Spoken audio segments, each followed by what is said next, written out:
Sokat a szót engem Pomikal Krisztiánnak hívnak, én a Matthias Corvinus Kollégium felvidéki ügyekért felelős igazgatója vagyok, és a kollégám itt mellettem dr. Callum Nicholson, aki az MCC klímapolitikai intézetének vezetője, és a Cambridge-i Egyetem oktatója. Callum angolul fog előadni, lévén, hogy ahogy a neve is mutatja, brit.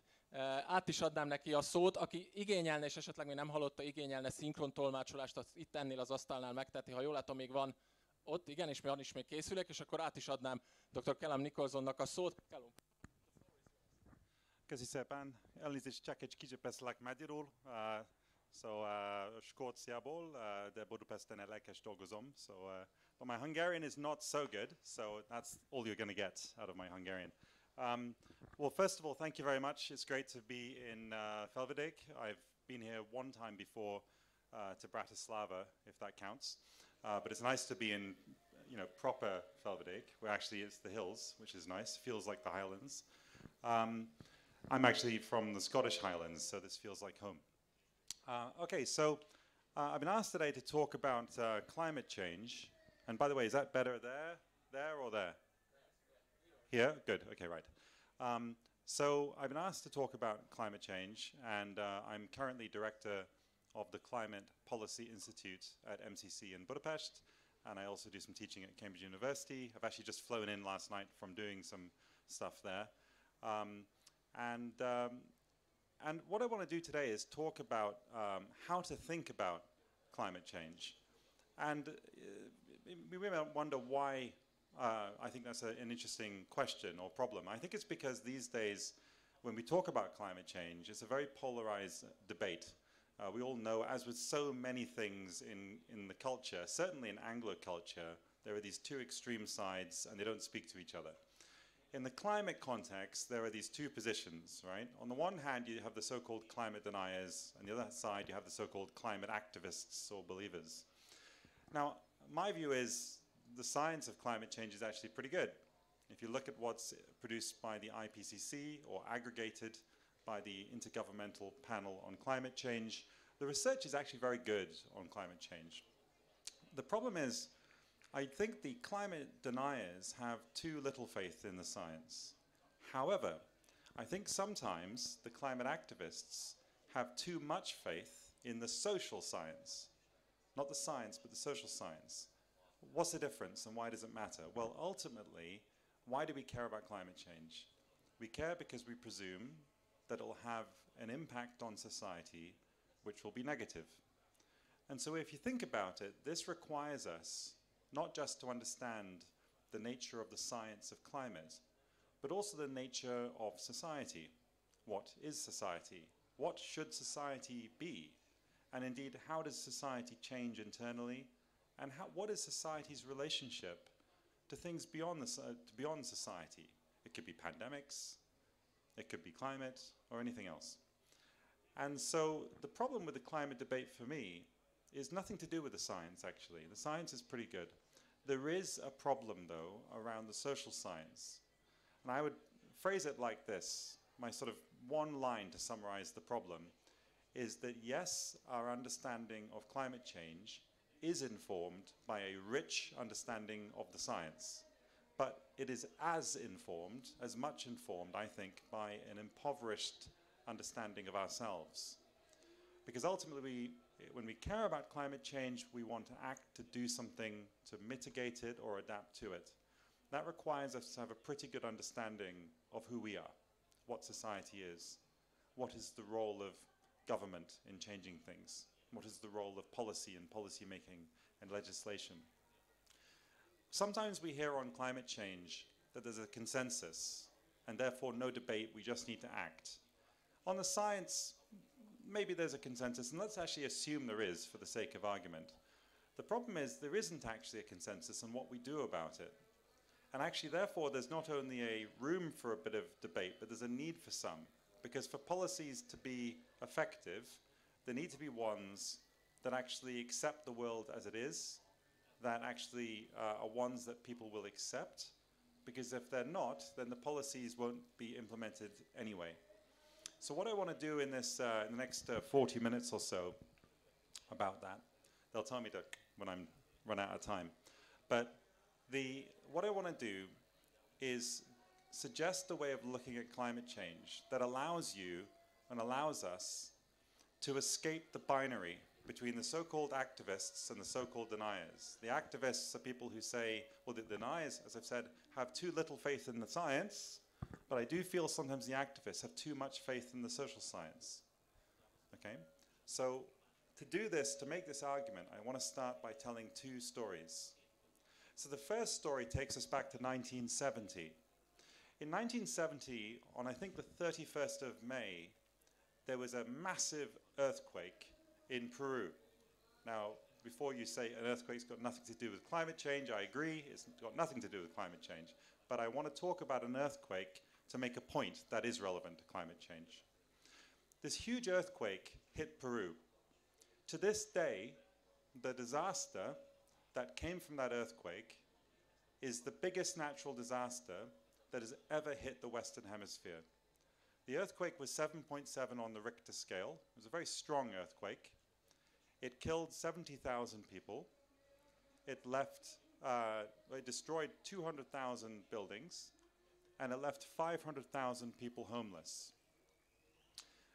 About 25 years later, an American anthropologist called Anthony Oliver Smith at the University of Florida wrote a really interesting paper about this earthquake. And in the paper, he described the earthquake as Peru's 500-year earthquake.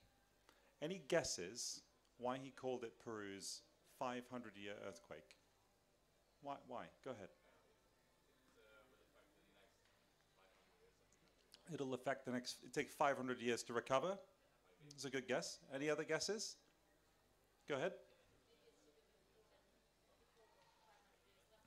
Téves?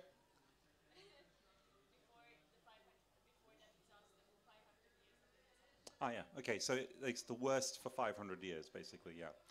Yeah, those are typical answers, and they're good answers, or people say maybe it happens every 500 years, this type of earthquake. But what he actually meant was something subtly different.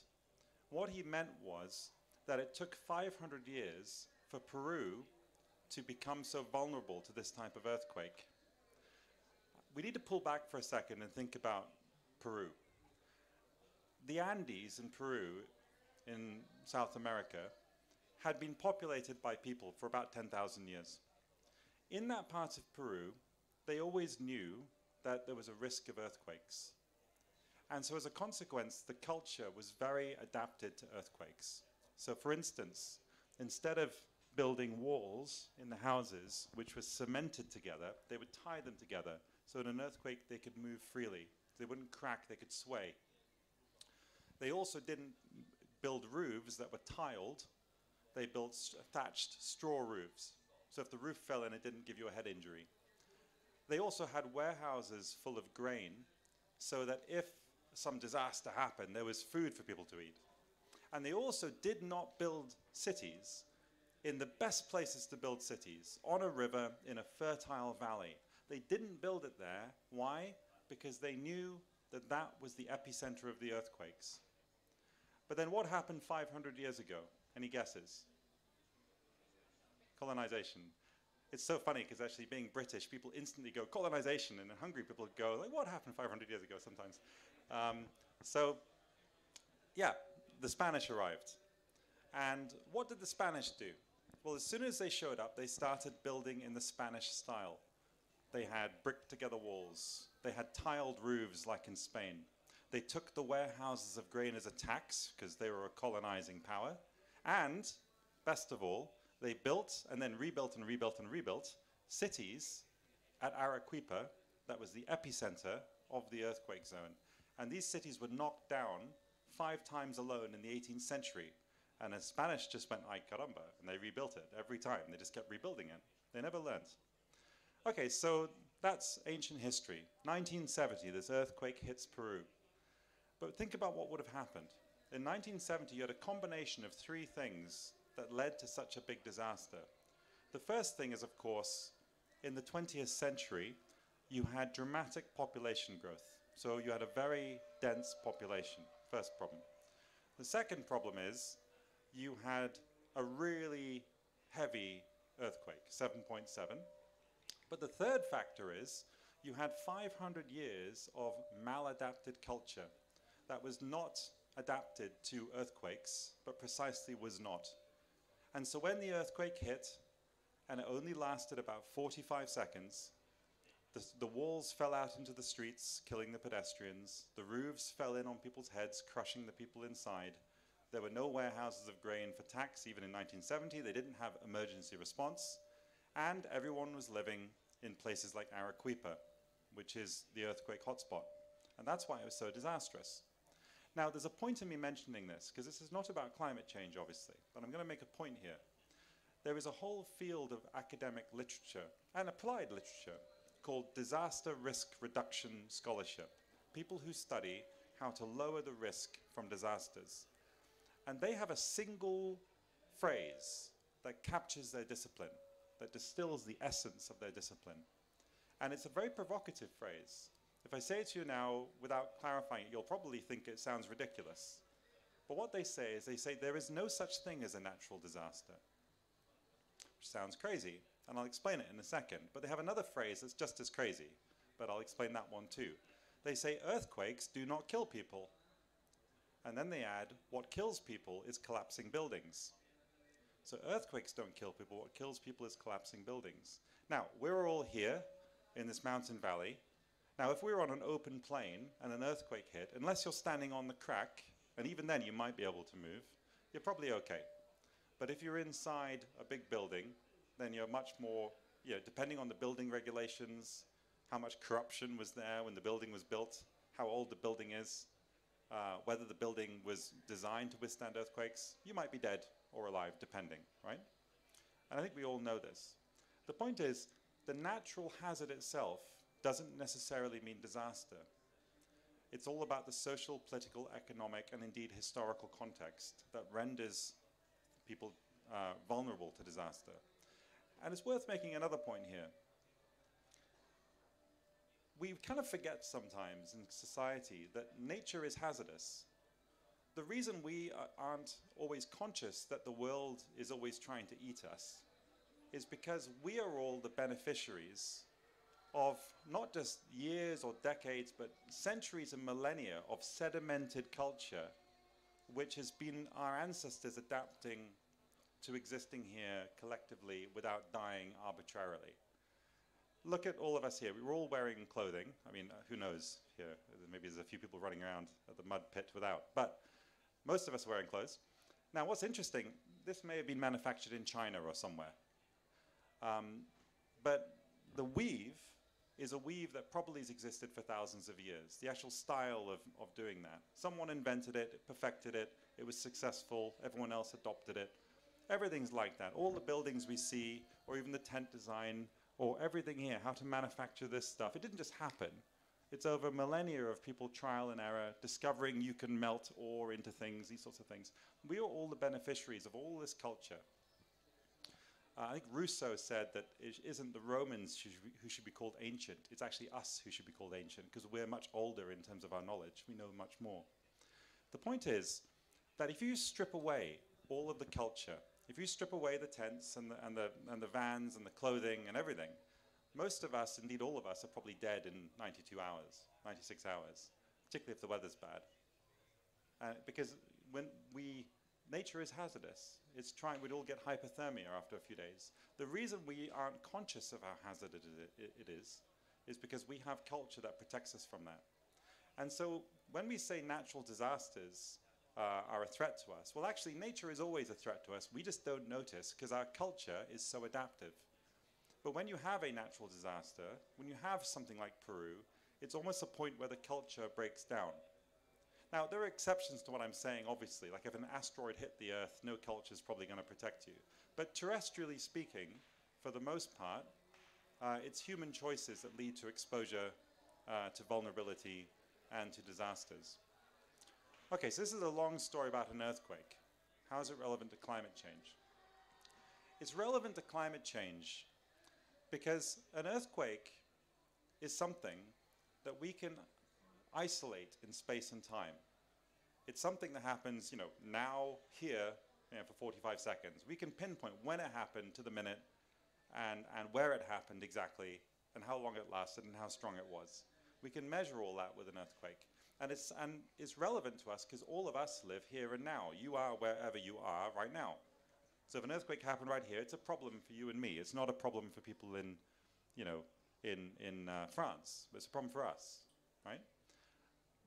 And so you'd think in that context, you could draw a causal relationship between the earthquake and the social outcome. But even in the case of an earthquake that you can identify in space and time, here and now, you still can't really determine the social outcome, the social consequence, because so much of the consequence is mediated by social, political, economic, and historical factors, human factors, ourselves. Why is that relevant to climate change? Well, climate change actually exists at a very different level of analysis. Climate change is real, climate change is happening, it seems to correlate with human activity. But what I think isn't often known is the concept of climate change is actually an aggregate average in two senses, spatially and temporally in time. Spatially, because when we talk about 1.5 degrees change, it's an average globally. It doesn't necessarily mean here or somewhere else. It's the global average, first of all. So it's a spatial, mathematical. So climate change is an analysis of the world. It's also as much an artifact of our culture. It's a statement that requires us to have a planetary frame of reference. You know, the planet has always been there, but us having a planetary frame of reference, thinking at a planetary level, is fairly new. It's the product of the worldwide system of nation states who can talk to each other. It's a product of the technology to actually measure things like climate, to have standardized measurements, which are also in the last 200 years. It's a product of having the communications technology to actually link all this data up. It's a product of having a system of nation states everywhere, which again is quite modern. If you go back 200 years, there was no standardized system where every bit of territory had its own government, which had an operating system like every other government. I mean, it's worth noting with governments today, they're all around the world a product of Central Europe, essentially. The Treaty of Westphalia, and this model went global through colonialism, right? So today, every state in the world, they're all writing different political stories, but they're doing it like with the same programming. You know, we all, when we write things on our computers, we all use, say, Microsoft Word, right? We all write different things, but we're using the same program, so I can send my one to you and we can edit each other's documents. That's kind of what the nation-state system is. Every nation's writing its own political story using the same software, essentially, of the state. This is why the embassy system is the same. Even North Korea has embassies. So the point is that climate change as a concept is first of all a spatial average of the globe, but it's also a temporal average. And I have another question for you. Any guesses when we talk about climate change, and change implies over time, right? How much time are we talking? What is the range of time to talk about climate change? Any guesses? 50 years? Any other guesses? 150 years? 110 years? It's very specific. Oh. Oh, which one? Over here? All right, go back here. All right, am I back? Educator. There we go. Right, good. Okay, so 150 years, 110 years, 50 years. So the actual definition of climate change, according to the Intergovernmental Panel on Climate Change, is 30 years.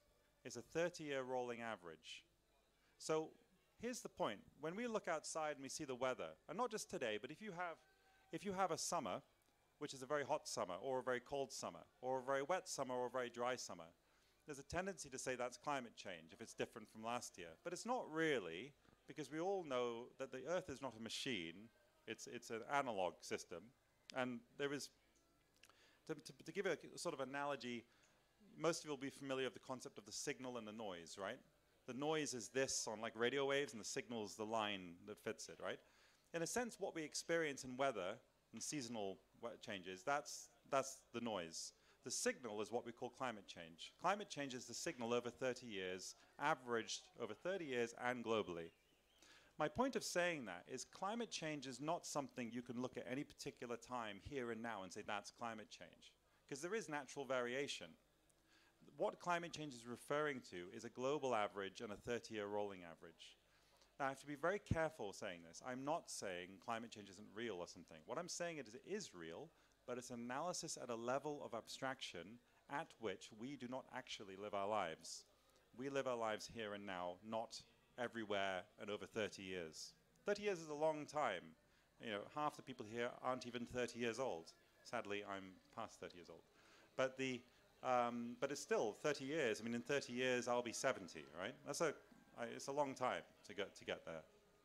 So the point is, and this is my point about the earthquake, if it's difficult for us to presume we know the social outcome from an earthquake, and we can identify that in space and time, if you accept the argument that the degree to which an earthquake is disastrous depends on social, political, economic, and historical context, if you accept that argument, and you're welcome not to, and I'm happy to have a debate about it, but if you accept that for the sake of argument, to something we can identify in space and time, does it not imply that we might have at least the same problem talking about the social impact of climate change, which is not something we can identify here and now. It's an average spatially and temporally.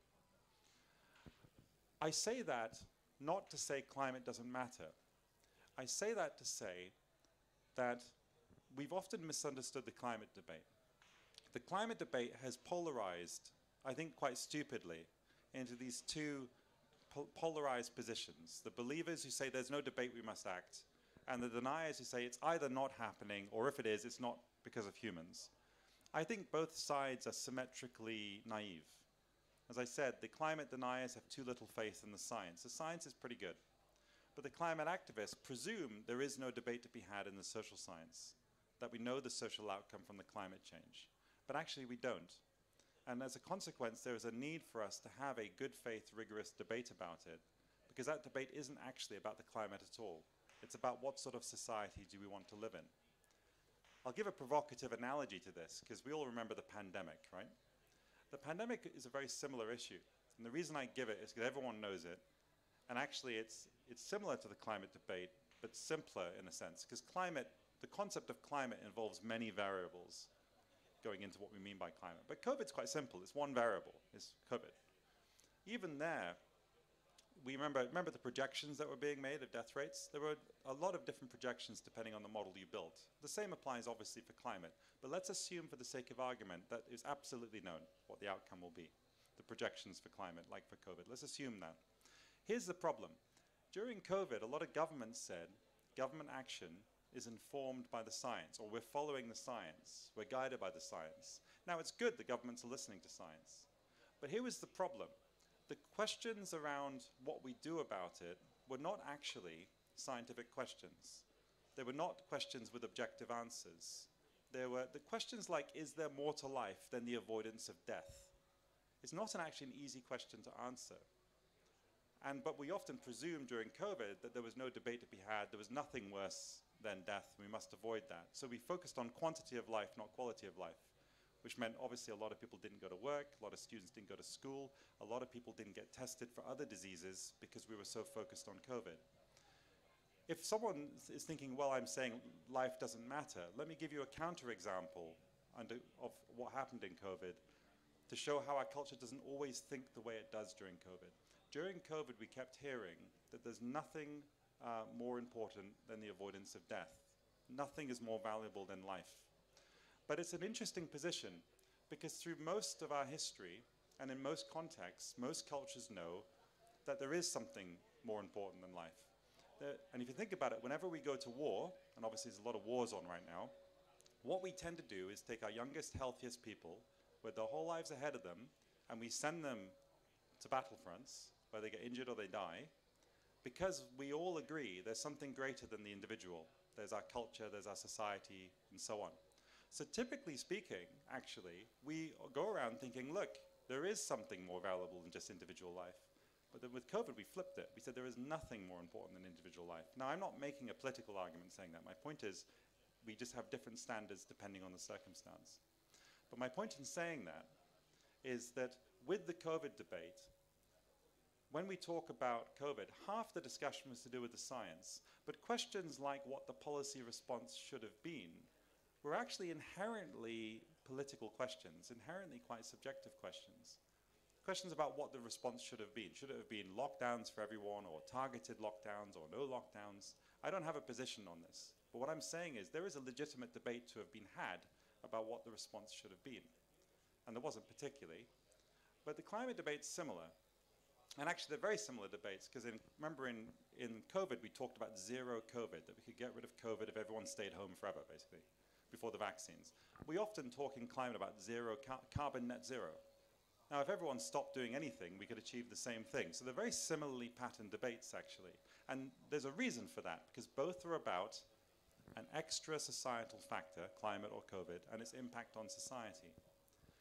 The reason they're relevant here, and what I'm trying to say, is that when we look at these topics, we kind of have two options right now when we discuss it. One is to sign up to the idea that there's a consensus, there's no debate to be had, and only action is needed. I think the naivety of that is that people don't recognize that there is still a lot of questions that remain unanswered. What should the reaction be? Even if the science is all good, what do we do? What is an appropriate response? Just like with COVID. What do we do? COVID was there, but how we react to it, half of those questions are inherently subjective and difficult questions. They're inherently political questions. Depending on your politics, you will have different perspectives. And that is not a fault of us, it's a feature of us. Of course we've got different perspectives. That's not going away. So with the climate debate, you have these two options of either say there is no debate or say the whole thing's nonsense.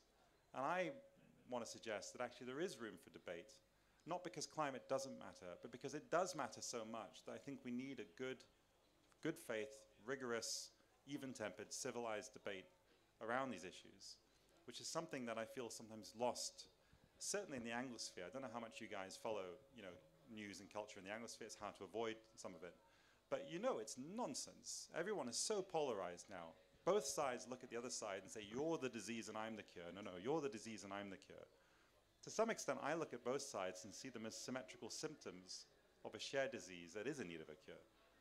But they're not really, as long as they're blaming each other, we're not getting anywhere. And actually, what I'd add to this, kind of relevantly, I think, is that I've always felt the difference between a sort of moderate debate and a more extreme debate is quite simple. When we have a moderate debate in society, both sides agree on the problem, they just disagree on the solution. So people may say, we want to grow the political economy. In England, the political left will say we need a stronger state to do that. On the political right, in the UK, people will say we need freer markets, a less strong state. So they agree on the question, they disagree on the solution.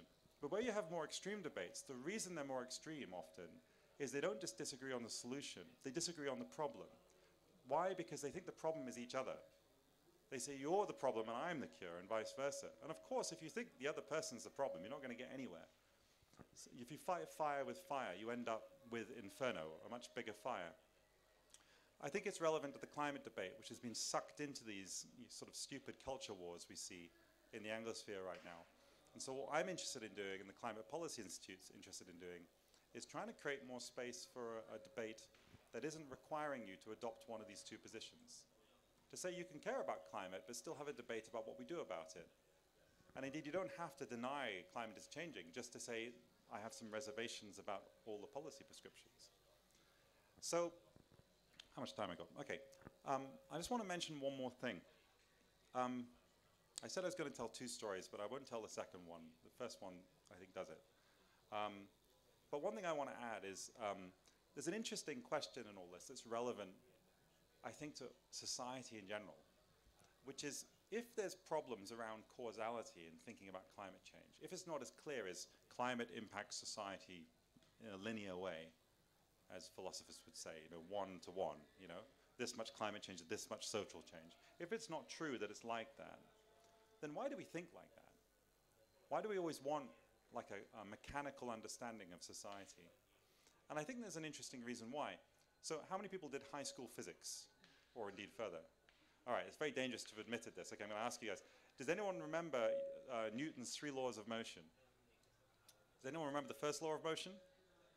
Yeah? You look thrilled to be asked this question. What's the first law of motion? Law of inertia? Can you explain it? Yeah. Yeah. Exactly. Kissy. So the first law of motion is what she said. is that, where's an object? I need an object here. All right, so imagine this is my rock in space, right? And it's moving through a vacuum. Physics basically says it will keep moving at the same speed, at the same trajectory, unless acted on by another force. Or indeed, if it's sitting here, like here, it's not going to move unless something happens to it. Yeah? That's the idea that things don't change unless acted on by another force. That's the first law. What I'm doing here is going to lay out an analogy. Okay, so bear with me. What's the second law of motion? Anyone know the second law? The second law is that the amount of change in an object's speed and trajectory will be proportional to the force applied. So I put a little bit of force, it moves like this. A lot of force, and it goes faster. I hit it here, it goes there, right? Second law, pretty simple. What's the third law? Third law is always a fun one. All right, I'll demonstrate the third law. Just come in for a second. All right, so this is the third law. So now if I push, I'm going to push you. If I push him, obviously I also fall back a bit too. So every action leads to an equal and opposite reaction. Thank you. So this is the classic, very good, thank you very much. So this is the classic banana peel trick in a Disney movie. You know, the banana peel, whew, the banana goes that way and you go that way. That's equal and opposite reaction, right? Or skateboard, whew, like this. Anyone who's tried skateboarding, I don't recommend it. So these are the three laws of motion. An object stays in its current form, the current state, unless acted on. The amount of change in the object will be dependent on the force applied to it, and equal and opposite reaction. Okay, I think the way we think about society is deeply embedded in our culture. It presumes society to be able to be modeled like classical mechanics. So first I should say, have you noticed how in culture we tend to adopt, to understand ourselves, metaphors from the dominant tools? So in the 19th century, steam power became very popular. And I find it very interesting. I'm learning Hungarian. I find it very interesting that the word for revolution in Hungarian is forradalom, which is the boiling over of the people. If you think about it, it's a pressure-based metaphor. It's a steam-based metaphor. I don't know if it existed before 1848, but around 1848, steam power was coming in. So I do wonder if it was a term that came from the dominant technology, actually. I don't know, but it might be. But it is true that if you look at culture in general, we tend to adopt metaphors from the dominant technology, like rocket technology, things are taking off, or a high flyer. Someone's a high flyer, like planes. They weren't using that before the Marx brothers, or whoever the guys were who made the first planes. The Wright brothers, not the Marx brothers. Today we talk a lot in the social sciences about network culture. Well, we live in an age of networks. But if you go back further, one of the great achievements in physics was Newton's classical mechanics, which is based around these three laws of motion. And I think what we've done is we've all sort of absorbed an understanding of ourselves and society that is basically classical mechanical. And I'll explain how with these three laws, and I'll explain why it's the wrong metaphor, why it's the problem, not the solution for us and how we think. And it's why we think of climate change the way we do, in my view. So the three laws of motion we laid out, if we think about the relationship between climate and society, I think we hold in our head an understanding not of climate but of ourselves that's very classical mechanical. We presume, first of all, that society will remain just as it is, everything's just fine, unless acted on by an external force, climate, COVID, whatever it is. That if it wasn't for that, everything was fine. If it wasn't for some external factor. So society would be fine. That's the first law. The second law is we presume the amount of climate change is of concern because it will lead to a proportional amount of social change. So the hotter climate, the faster it happens, the more societal change and the faster it will change. There's this proportionality, which is deeply implied in how we think about climate. The reason we say it's going to get very hot is we worry society is going to get very difficult, right? The third law of motion is equal and opposite reaction. I think whenever we think of the impact climate will have on society, we presume any change that is caused by it must be met by an equal and opposite reaction. We do not want it. We do not want that change. My point is here, I think deeply embedded in the culture is quite a classical mechanical understanding, not really of the climate, but of society, of us. And we don't even question it, really. It's just there. It's like it's the waters we're swimming in culturally. We have no option. There's a great metaphor of this. I once heard this joke that said there were these two young fish swimming in water, and they swim past an older fish, and the older fish goes, "Hey boys, how's the water?" And the two fish go, fine, fine. And they swim on, and after a few minutes, one fish turns to the other fish and goes, hey, Bobby, what's water? Because he's not obviously conscious that a swim doesn't know about water because he doesn't know about anything else. In a sense, in our culture, I think we have ideas that we never really question. They're so deeply embedded, they are the waters we're swimming in, culturally speaking. The relevance of this, though, because you could say, well, what's wrong with a classical mechanical metaphor? I'm sorry, I'm moving so much, I'm causing the camera to turn. So I'll move back here, sorry. What's wrong with a classical mechanical metaphor of us? Well, I think it's quite simple. The law of physical things, the grass and the camera and everything else, the laws that govern those things are a unity. The laws of physics and chemistry apply equally everywhere to everything, right? But the problem is with us, we are not actually a unity. We are a plurality. All of us have slightly different perspectives. If I asked everyone their opinion of this lecture, you'd all have a slightly different view. You know, and that's not a fault, it's a feature of being human. That's just who we are. That's not a problem, that's the source of everything that makes us human. To give you an example of what I mean, if you took all of us away and we just had all of the chairs here and the cameras and the tent, and if I had perfect data on everything here, I could create a simulation of it, right? And then in the simulation, if I dropped a grenade in the middle, I could model where the chairs would go and things. If I had perfect data, I could pretty much exactly model what would happen. Why? Because the laws of physics and chemistry apply everywhere equally. So if I had all the data of the wind and the tents and the ground and the weight and the explosiveness, I could model it perfectly. But here's the thing, I cannot model how all you would react if I dropped a grenade in the middle of you. Some of you would run away, wisely. Some of you would freeze. One or two very stupid people would jump on the grenade to save everyone else. Very brave, like Batorshag, but also a little bit foolish, like Captain America. But the point is, it's not only that I don't know what you'll do, you don't know what you'll do, really. It's a big thing in human life. We don't really know how it would react to, would we run into the burning building? A lot of us don't know. We fear that we might not. So the point is, the laws of physics apply to things. I don't think they apply to people. And when we talk about climate change, we care about it because of its impact on society, that we presume will be negative. And that requires us not just to understand the climate, but also to understand what we mean by society. And the problem is, I think the way we try to understand society, or we presume we can understand society, is quite classical mechanical. And I simply don't think that's the right frame of reference for understanding it. So this is why I think it's important to open up a bit more of a debate around climate change, to get away from this believer or denier binary that I really don't think is very constructive. And you could say the same, frankly, for every other issue that's politically polarizing in America or Britain now.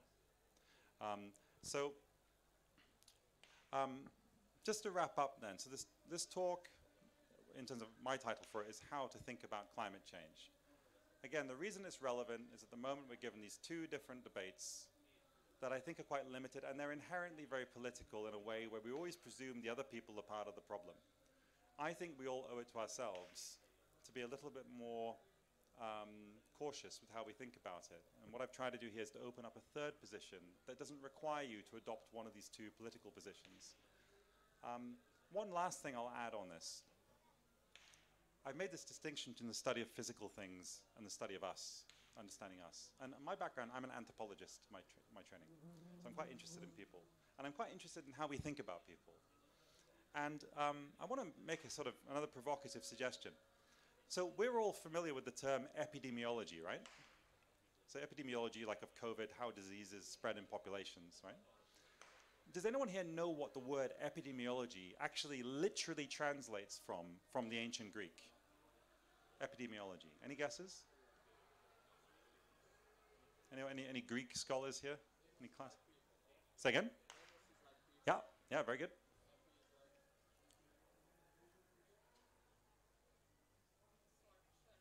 Surface? Yeah, or like epidermis? Okay, so it's actually not far off. So what the word epidemiology actually means, well, first of all, it does not refer to the body or to disease at all. The term literally translates as the study of what is on the people. And I put to you that that term can apply as much to the study of the body politic as it does to the study of the body, it can apply as much to ideological contagion as it does to biological contagion.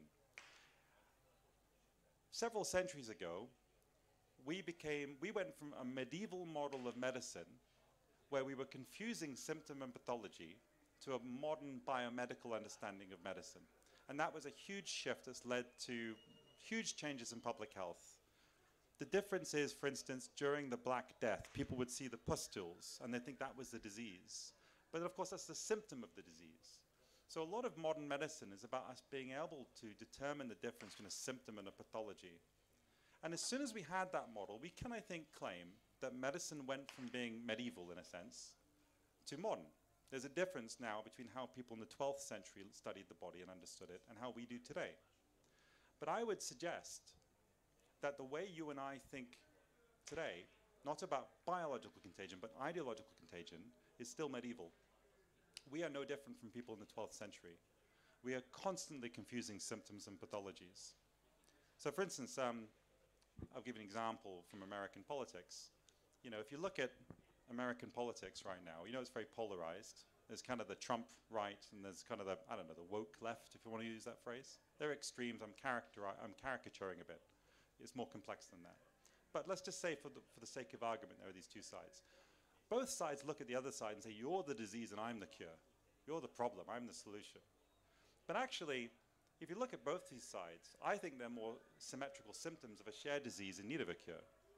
Because if you look at the Trump side, typically your average Trump voter, and I'm just generalizing here, tends to be blue collar, a bit older, middle America, used to work in a car factory, and all their jobs have gone to China. They've lost their dignity, they've lost their livelihood.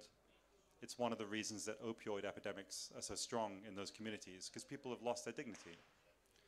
And then if you look at the other side, the sort of, I call it the woke side, whatever term you want to use, they tend to skew younger, they tend to have university degrees, they're in the coastal cities like New York or LA.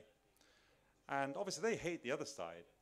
But actually, if you look at what they're experiencing, those young guys, those young people, are suffering a lot of the same problems. Because if you're a young person in New York City with a university degree, you have $250,000 in student debt. You can't buy a house, they're too expensive. You can't find a secure job, and when you do, it's not well paid, with a few exceptions. And so actually those people are suffering the same sort of the effects of neoliberal capitalism, in a sense, that the other side are suffering. And it's interesting with these woke people, often people dismiss them for what they believe, but if you think about them, they're kind of like Franciscan monks. Franciscan monks had physically nothing, bare feet. St. Francis walked around in rags, but he was very virtuous. And in a sense, if you don't have anything materially, you'll say, well, I'm a really good person. You have some empathy for that. We may not agree or disagree with some of the ideas sometimes. Some of it's gone a bit far. But the impulse, why are they so needing to have an ideology they hang on to? And the same for the people who vote for Trump, is that they've been let down by the whole system. And so but each side looks at the other side and say, you're the disease and I'm the cure. But they both seem to be actually symptoms of a shared disease. And I'd even say, if you look at the two sides, they're very symmetrical. If you look at the Trump side, they're always saying we need to go back to when America was great. And the other side saying we need to go forward to make America great for the first time. One side, Trump side, has a very figurative use of language, very loose use of language, like make America great again. I don't really know what it means. Sounds good. But the other side have a very literal use of language. We often hear about comedians telling jokes and then they are cancelled because maybe the joke has been that people think words are violence, or that the meaning of the joke, the intention, the context is ignored. It's a very literal use of language. So you got going to the past, going to the future, figurative and literal language, but also on the right in America you have performative macho-ness, you know, USA, guns, guns, guns. And the other side you have performative vulnerability. I'm so vulnerable, oh, everything's, you know, don't oppress me, you know. They're very symmetrical concerns. So if you look at it, there's a very interesting pattern across American culture, and as long as the two sides hate each other, they're not recognizing they are symmetrical symptoms of a shared disease. The point of saying that is that I think that one of the problems we have in society now is that we are constantly misdiagnosing our problems, because we are still medieval in how we think about ideas. Ideas bewitch our minds, you know? It's funny, I mean, who here has seen Harry Potter? I guess everyone has seen or read Harry Potter at some point. So it's interesting, with magic, we think magic doesn't exist, right? Magic does exist. Because when people, magic spells are incantations, right? Some people can say words to other people and people will die for those words. They will go and invade another country because someone said something. That's not a physical act. I don't have to touch you. But I can if I was charismatic enough, or you believe the story that I am the king or something. People die for those things. What is that if it's not magic? Like, we miss that language is magic. It's incredible what we can do with people. Without physically touching anyone, someone you've never met. If you're a leader of a country, most people have not met the president. Most Americans have not met the president of the United States or any other country. But they know there is a president, and they know that if that guy makes a decision, it can affect your life. How? He's not showing up at your door and forcing you to go to battle. He's saying a word to someone else, he says a word to someone else. There's a threat of force behind it, maybe. But it's magic. It's extraordinary what we can do. JFK said, man will go to the moon in 10 years. Through that phrase, they went to the moon. Amazing. It's incredible. So language is kind of this interesting thing, and we are still easily bewitched by it, just like people in the 12th century were. And we haven't found a way to actually inoculate ourselves against it. We are still medieval in how we deal with ideological contagion, because we're always seeing the symptom and confusing it with the pathology. And it's the same with the climate debate. One last thought I'll leave you with on this, because I've gone a bit meta here, but this is the last idea. Have any of you ever seen that video of a gorilla in the forest, or rather, sorry, a big mirror in the forest, and animals walk past it in the jungle? So an elephant walked past, and the elephant sees himself and goes, oh, I look pretty good, and walks on. And other animals don't even notice. But then the gorilla walks past, and he sees it, and he gets so angry, and he thinks it's another gorilla, and he attacks the mirror. He punches it, and he keeps coming back and attacking the mirror, and he's very confused because he can see another gorilla, another silverback gorilla, and he just can't kill it. And every time he punches it, it punches back. He's really confused. What we see when we see that gorilla doing that is we're seeing him encounter the limit of his own cognition, because he sees a mirror and he thinks it's a window on the world. He doesn't understand it's a mirror reflecting himself back to him. In a sense, when you and I are bewitched by a word, it's us encountering the limits of our own cognition. The word we think, we all have a word like, I don't know, society, for example, and we think that word is a window on reality. Actually, that word is better understood as a mirror reflecting back to us our own limits. But we keep charging at these words. So if I tell you my politics and you tell me your politics and they're not the same, we get in a fight about something, right? But that's kind of like us. We get bewitched by the word. And in a sense, there must be another species out there, the aliens came down. They'd look at us, and what they'd see in us is what we see in the gorilla. We see the gorilla attacking the mirror. We are constantly attacking our own mirror of our own ideas. We think, well, I disagree on what this means. You know, the word God, for instance. You and I may have a different definition of God, so we can spend our whole life fighting it. But actually, that word itself reflects ourselves back to us. It's not really a window, it's a mirror. So there's probably a higher species that comes and looks at us and sees us as a bunch of gorillas. The reason I say that is that until we start to see that it is a mirror, it's not a window, that language often bewitches us, we're going to stay in these stupid cultural clashes with each other, just like people did in the 12th century.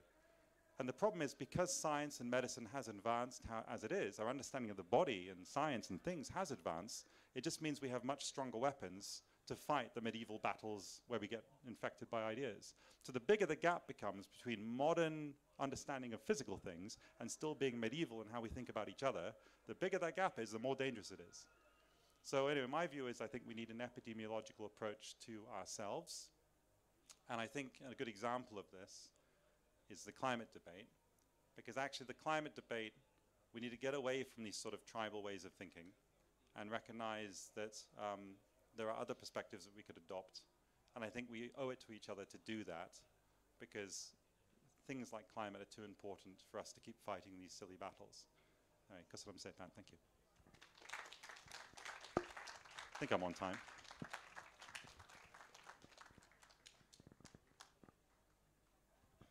So, thank you, Callum. And now there is time for some questions in English or in Hungarian, as you wish. Callum understands Hungarian now pretty good. If not, then we help him, of course. So, please, the floor is yours. Ask some questions in Hungarian or in English, as you wish.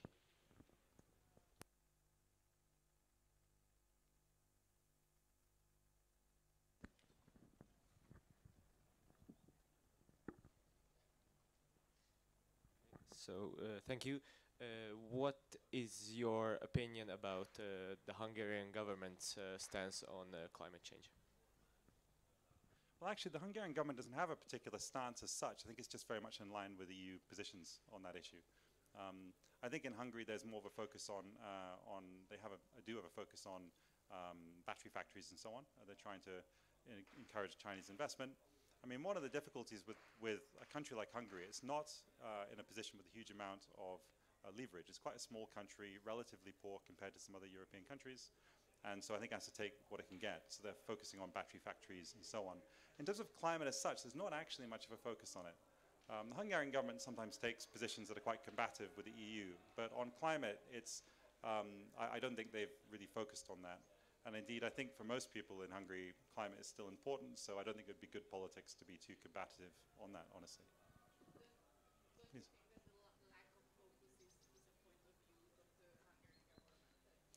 I didn't say lack of focus. I think they're just in line with most EU positions. I think informally, I think there's probably when you see things like the farmers' protests in Brussels and so on, I think on that sort of issue, I imagine I mean, I know MCC Brussels have been supporting the farmers there in their protests. So one thing I do know is there's an interest in keeping, there's a danger of the sort of one-size-fits-all agricultural policy and the need to focus on local agriculture. That said, agriculture within Hungary has suffered a lot over a long time. It's not in a great state right now, and so going back decades. And I think that's probably a consequence of communism, honestly. I don't know what it's like here, but I know on the Alfold it's quite bad. Thanks. Any other questions?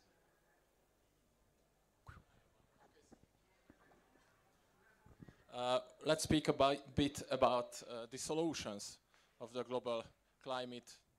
Maybe it's a strong word, crisis. So there are basically two schools of thought. That it's an overgeneralization, I know, but for the sake of the argument, let's say the political left says we need some big governmental or supra-governmental solutions like EU-wide or I don't know, Earth-wide solutions. And the political right says, okay, you have to start it in your own backyard. Let's pick up the trash on the way to your work or on the way to your school. So which one is more useful, or which one is the right one? Sure.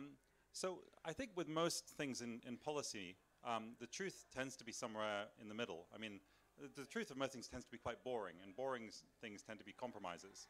And so my view is that if you look at the reality is the world we live in is the dominant form of organizing ourselves is the nation state. And the nation states have led to these supranational institutions, the EU and so on. They exist. Whether one likes it or not, it is the system we have. And it has its flaws. There is a danger of there being generalized one-size-fits-all solutions. But at the end of the day, there has to be some sort of compromise that to do things at scale, you need some standardization. But as long as there's sensitivity to local variation, the need for local cultures. So for instance, I spent some of my childhood actually in the Lake District in northwest England. I don't know if anyone's ever been to the Lake District, but it's where Beatrix Potter and Wordsworth would write. So it's rolling hills with what are known as fell farms. Actually, interestingly, here we're in Felvidék, and fell means highland, I think, right, in Hungarian. And in north of England, mountains are called fells. And I don't know if it's just a coincidence, but it's interesting that we use the same word. So I'm from the sort of Felvidék of England, in a sense. And I grew up in Scotland, but my parents live in the northwest of England, surrounded by fell farms. And I know quite a few fell farmers. Fell farming is not a particularly efficient form of agriculture from a sort of American standard of big commercial farming. It's hillsides on rough ground with a few sheep. It was a subsistence lifestyle to some extent. It's heavily subsidized by governments right now. It was heavily subsidized by the European Commission, and now after Brexit, the government is still giving it some subsidies. But what's now happening is those subsidies are going because what people want to do is rewild. So in the face of climate change, people want to turn more land over to forests and so on. Because Britain, you know, if you go back thousands of years, was covered in trees. Britain now is mostly fields. It's a patchwork of fields. But the thing is, that patchwork of fields is an ecosystem that's now been there for thousands of years. It's deeply British, deeply English. It's deeply embedded in the culture. And I don't just mean tourism for people to look at it, though there's that, but there is a deep fabric of local communities built around this. And if we have a standardization saying all that matters is big corporate farming, because that's the basis of our new agreements with the Americans, because the Americans now will do agricultural agreements with Britain outside of the EU, and we're going to have to, one of the objections I have to Brexit is we no longer have the power of the EU behind us dealing with the Americans, and the Americans are cutthroat. They don't care about the culture, they will just try and make a profit off you. So Britain alone now doesn't have as much power as it had, actually. And I'm not totally opposed to Brexit, but there was a big cost for agriculture on that.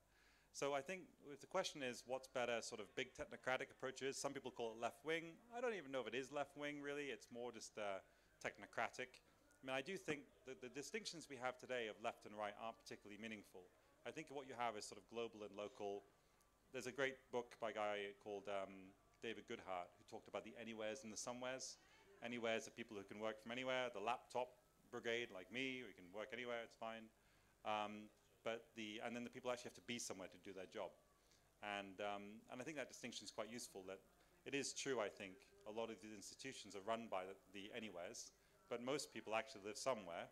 And the problem if you living anywhere is very difficult to have empathy for what it is like to live somewhere, because often people think, I don't want to be somewhere, I want to be anywhere.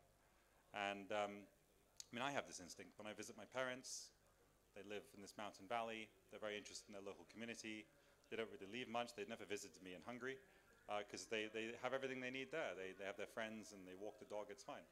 And I like the fact they're there, but whenever I go back after a few hours, I'm like, I want to go back to Budapest. So it's interesting, this distinction.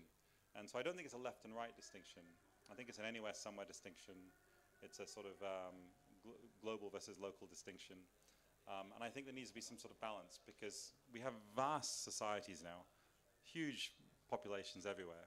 And so, of course, we need some scalable solutions. But the difficulty of a scaled solution is that sometimes local nuance can be run over and lost. And there needs to be some sort of balance.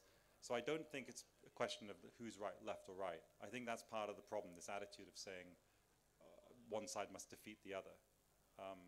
Most things, look, anyone who's ever been in a relationship knows a healthy relationship is not where one side always wins every argument. It's where at the end of the argument, both sides are a little bit pissed off because they've had to make a concession and you find a compromise. That's a healthy relationship when you didn't get quite what you wanted, because that means you've both made a concession, both found a compromise. I don't see the difference anywhere else.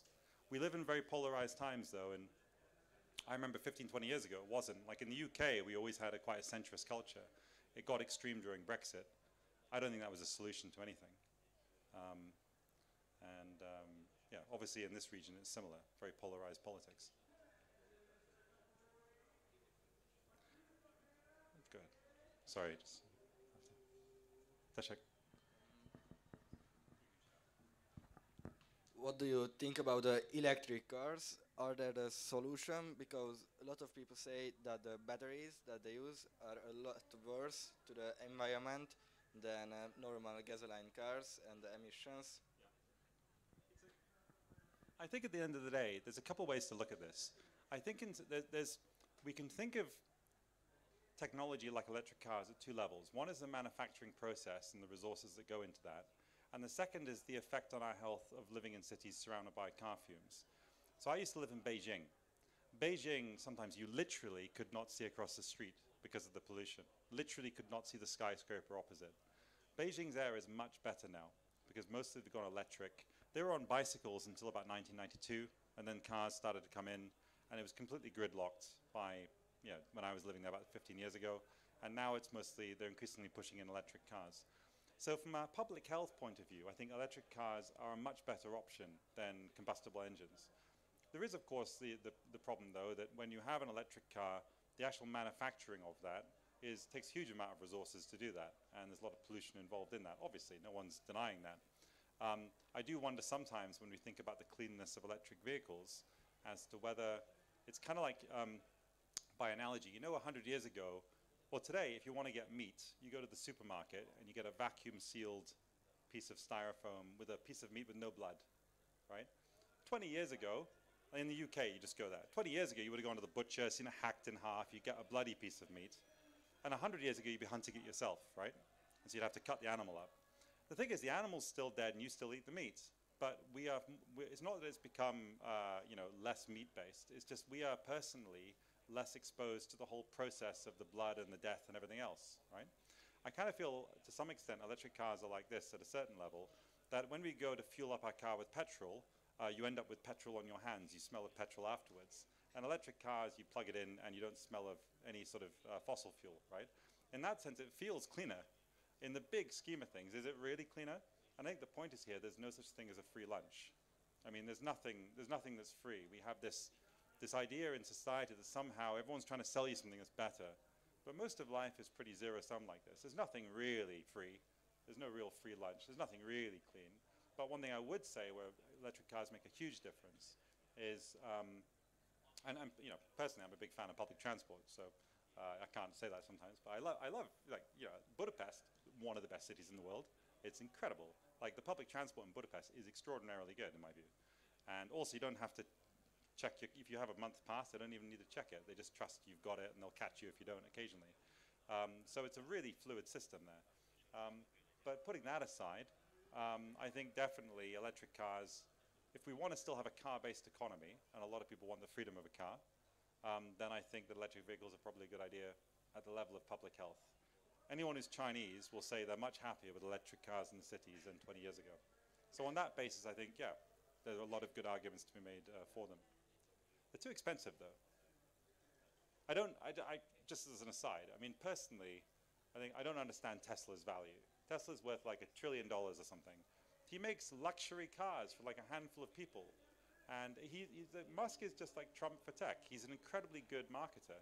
I don't understand how that company's worth so much.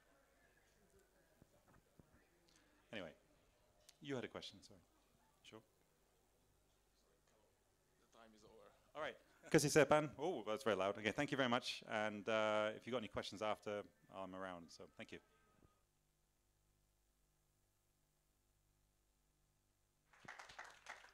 Nagyon szépen köszönjük, köszönöm a hangosítók és a technikai brigád türelmét. Egyetlen nagyon gyors szolgálati megjegyzés, a Matthias Corvinus Kollégium rendezvényével ősztől Pozsontól Királyhelmecig találkozhatnak felvidékszerte. Pozsonyban, Dunaszerdahelyen, Komáromban, Rimaszombatban, Kassán és Királyhelmecen is jelen vagyunk előadásokkal és ehhez hasonló rendezvényekkel. Callum Nicholsonnak nagyon szépen köszönöm, hogy itt volt, önöknek pedig a kitüntető figyelmet. További jó fesztiválozást!